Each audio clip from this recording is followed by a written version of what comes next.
Hello, everyone. Welcome back to another episode of Clockworks Chatter.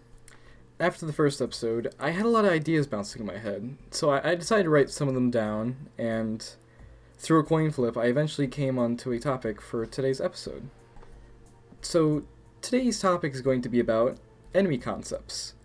And, well, I figured we'd talk about it considering no one has really decided to talk about this, and we haven't had an enemy update since I think May of 2013, and so it would be cool to talk about potential enemy ideas to help expand upon the Spiral Knights universe, considering some enemy classes tend to be lacking some variety, some seem a bit generic compared to others, and so it would be cool to talk about like new ideas for Spiral Knights, and I know what you're thinking.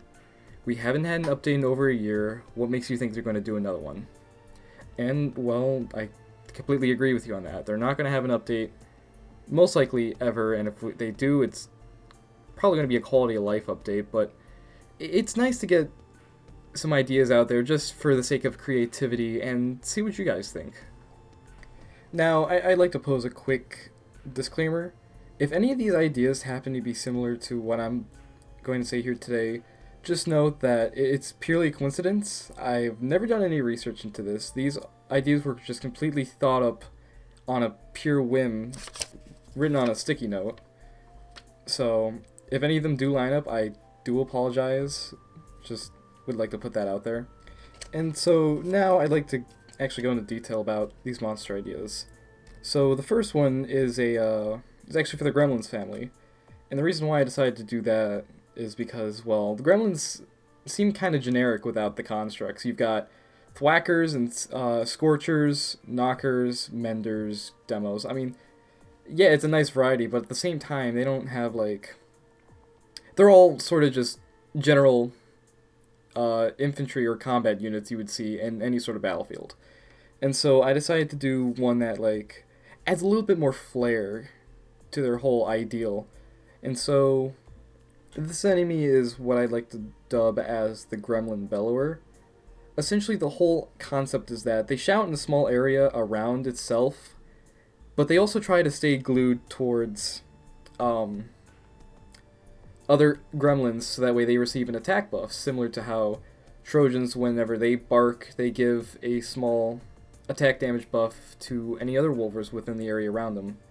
And not a lot of enemies in the Clockworks actually give themselves attack buffs. I think Alpha Wolvers and Trojans are the only two that really give themselves or others attack buffs, and so giving something to an elemental family of some sort of damage buff would be really interesting, and it would make the gremlins a lot more threatening, especially some of the weaker ones, like the demos where they just kind of run around throwing deconstructors around, because I believe they're using the same ones that we have. And especially for the knockers, because, you know, they're small little gremlins. If you, like, if you get hit by one of those, it's a little bit of an embarrassment, but it makes them that ever so slight bit more threatening, because they're actually, because before they never really dealt a lot of damage. The worst they could do was stun you, but with this attack damage buff, it could actually make them a bit more threatening, and would want you to deal with them in a more quick manner compared to just leaving them alone and take out the more scarier threats. And the interesting thing about giving the attack buff to the Gremlin Knockers from the Gremlin Bellower is that even though you would want to take out the Knockers right away because of this, the Bellower still will try and stay away from combat, and will even dash away like how the Menders do, in hopes of just trying to keep itself alive, because they're mostly a defenseless unit. I mean, they'll attack with, like, in my head, I've thought they would, like, just attack you with either, like, a quick kick or, like, a little hammer they might have on them, just as a form of self-defense if they do happen to get close enough to you, and it won't do a lot of damage. They're purely meant to be a support unit like how the Gremlin Mender is, and only really has something in a desperate need if they need to attack, and so it would also kind of prioritize them, but still add a sort of slight threat, unlike the Mender where it's just a complete annoyance. And so while this doesn't add necessarily anything new, it adds a little bit more flair to the gremlins and makes them more of a fearsome force on their own compared to their construct counterparts, where a lot of the wide variety of attacks actually come from the constructs, because you've got long range with the gun puppies and the retrodes. You've got heavy hitting enemies like the lumbers, scuttlebots that are fast and able to attack you and catch up to you in some cases. It adds that bit more dynamic that they're not completely relying on their constructs and makes themselves a fierce force if they have to be. So even if this isn't anything spectacularly new, it still adds that extra little bit of flair, even if it is just a bit of a support unit. And speaking of supports, the next enemy I have listed is also technically a support unit, but this time it's meant for the slime family. And so this support unit for the slime family is going to act as another jelly cube. But what's interesting about this idea is that, unlike the other jelly cubes, which generally retain their sort of shape, this one actually like smothers itself on the ground, or potentially another thing we could do is surround itself inside the knight, just like the slime aura. And what this does is that it creates a sort of slowing effect for the knight, similar to how like the Storm Seed works, where it slows your movement speed down and even a little bit of your attack speed, if depending on what attack it decides to do. So if it does the floor one, it's purely a movement speed decrease. But if it decides to entangle you, then not only that is a movement speed decrease, that's also an ASI decrease as well.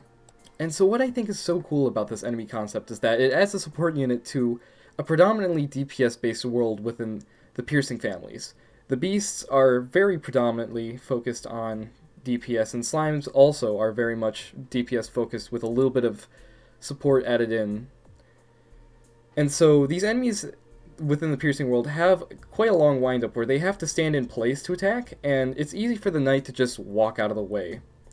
And so by adding a support unit that restricts their ability to either fight back and flinch the enemy before they can attack, or just reduce their mobility, makes it much easier for these enemies to attack the knight and knock them down.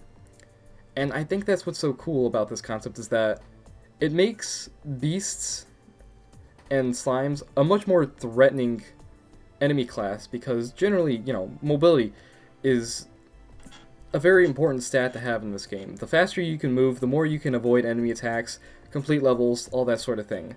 And so by being able to slow down the knight and kind of negate their mobility, adds to an interesting factor where mobility now in these levels shouldn't be favored as much as more so as defense, and that's a whole topic I can get onto in a different episode, but it changes how your playstyle is and makes certain armors more valuable in that case.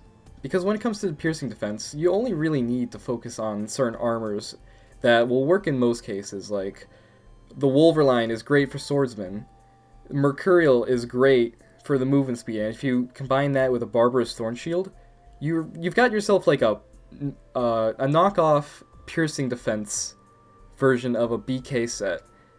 And so being able to make defense a more usable stat for these certain levels will make other armors of different classes not as viable.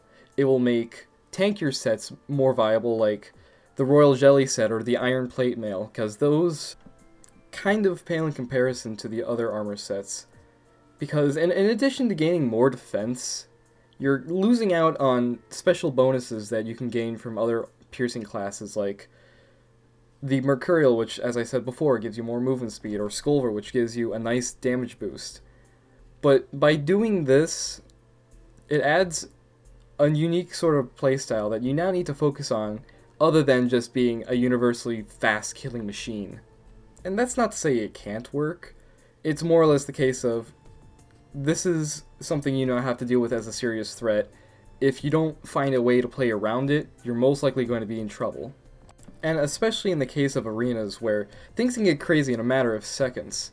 And especially within the later arenas, because you've got all these mechanites that start spawning, and for most players, including myself, the way to avoid getting absolutely surrounded by all these enemies is to have a lot of mobility and a clear path to run around in circles, so that way they just continuously home in on you, but continuously run on the inner part of the arena.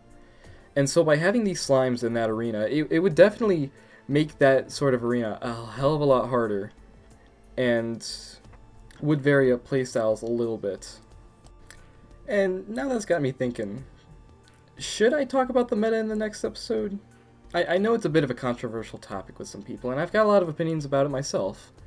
But the way I've been formatting these videos is that I wanted to do some fun and cutesy things for the first few episodes, but I know some people are probably more interested in juicier topics like the meta or the state of the game, so if you guys want me to talk about it, leave a comment down below, and if you're in favor for it and I see enough comments talking about it, yeah, sure, definitely, I'll talk about it.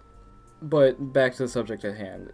The last enemy I'd like to talk about is of another enemy for the piercing families, specifically for the beasts this time.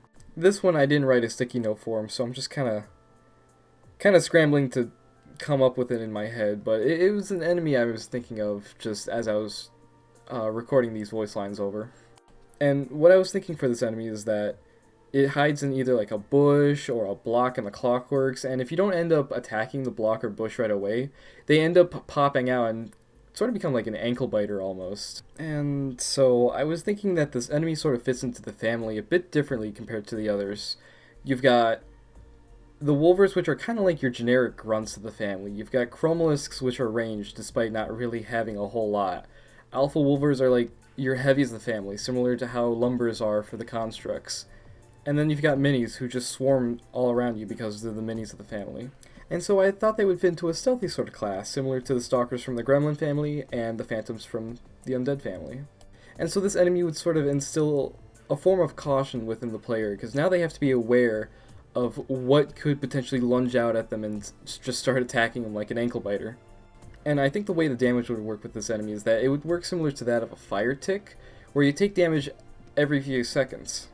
And eventually they would just fall off, similar to how a zombie would lunge onto you and just start biting at you for a few seconds, and then they would just become basically a normal beast enemy with their specific stat lines and such. And I think this would change playstyles just a little bit, because now you have to be a bit more cautious about bushes and blocks, and it would even change the armor in some cases as well, because, as I said before, defense is not a really worthwhile stat. If you don't care about being cautious around blocks, you're going to want to wear some armor that's a bit heavier, because this is a damage over time effect, and you can't get rid of this guy until his duration's up, similar to how a slag, you can't get him off until you start moving around or whatever. And while I haven't thought of a design, maybe like a Dust Bunny or a Wolver could make a lot of sense, because those are enemies that kind of like could hide and they kind of sneak up and attack their prey, and it would also make sense for them to stay latched onto you, considering their jaws would penetrate the night, and it would kind of be stuck in like how you're wrangling like some animal and trying to get them loose, like a raccoon or whatever. I think that would kind of make a lot of sense as to an enemy concept visually, of course. Now, if I may be a little bit honest here, I actually struggled trying to come up with an idea for the Beast family beforehand, because I'm like, yeah, they need a fast unit, but they've also got Wolvers. They need a tankier unit, but they've already got Alpha Wolvers and Chromolisks. And it was really hard to figure out what I wanted to do for this class, and eventually I didn't end up finding anything until like just now as I'm recording this. And if you guys want to expand upon this in the comments, by all means, go ahead. I would be glad to see what you guys create for this idea, because it's a cool concept, but I obviously haven't been able to expand more on it, and so I'll leave that for you guys to do. But now we're reaching upon the final part of this Clockworks run, so I'd like to apologize for this episode being a day late. I simply put was feeling a bit lazy this entire week, so I recorded this episode, specifically the run, much earlier in the week, and I'm only doing this like the day before it's actually being uploaded on YouTube. So if the Clockworks don't match up with what it is now, that's on me, and hopefully it won't happen again in the future. I want to try and make this like a weekly series, so that way it gives me the time to focus on anything I might be having during the week. It gives me time to come up with ideas, allows me to read and elaborate whatever you guys are talking about in the comments, gives me time to edit. But if it like is a day late, it might be because of outside factors. It might just be simply the fact I'm lazy. That's something I need to fix, so I know you guys were really excited to see the second episode, and I apologize for it being a day late, but hopefully you understand if it fluctuates every once in a while in the future. But with that, I think that wraps up today's episode. Thank you guys so much for watching, and if you have your own enemy concepts or creations, leave it down in the comments below. I'll make sure to read and respond to each and every single one. As I've already said, I'll try and make sure that next week's episode isn't late like it is this time, but we'll see. Next week's looking a little bit busy for me. Oh, one last thing. As we approach the terminal, you'll notice when I go check basil, I actually got pretty lucky with my recipes.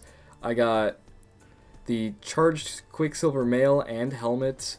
I got a Griffin recipe.